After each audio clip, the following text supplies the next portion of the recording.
Z comme Zemmour. Bonjour Éric Zemmour. Bonjour. Les deux journalistes français, on l'a dit, sont bien arrivés à Beyrouth. On est très content pour eux, mais la ville de Homs est tombée après des semaines de pilonnage et de répression. Elle est tombée dans les mains du régime syrien. Que fait l'Occident, Éric ? Oui, il se passe quelque chose d'important en ce moment au siège de l'ONU à New York au sujet de la Syrie. C'est qu'il ne se passe rien. Les diplomates font assaut d'ingéniosité, multiplient les changements de virgule, des émissaires sont envoyés à Damas, mais rien n'en sort. Le ministre des Affaires étrangères français, Alain Juppé, s'exaspère, mais rien n'y fait. Les Américains annoncent la fin du régime d'Assad qui tient toujours. L'impuissance des Occidentaux est un fait politique majeur. Elle est l'exact opposé de leur activisme dans l'affaire libyenne l'an dernier. Elle en est d'ailleurs en partie le produit.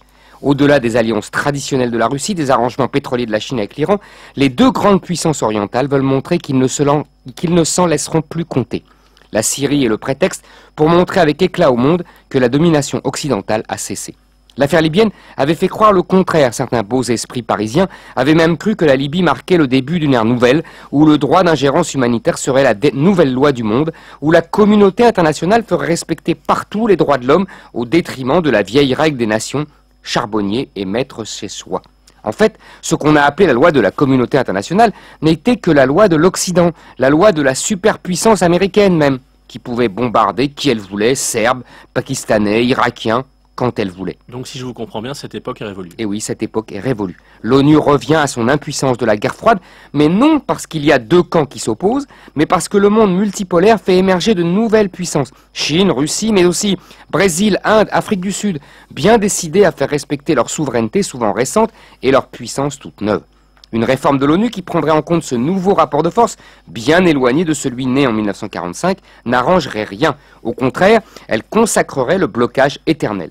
En fait, nous revenons à la réelle politique qu'a inventée l'Europe au XVIIe siècle lors du fameux traité de Westphalie en 1648 qui reposait sur le respect de la souveraineté des États. La France, de Richelieu à De Gaulle, fut longtemps le porte-drapeau de cette réelle politique.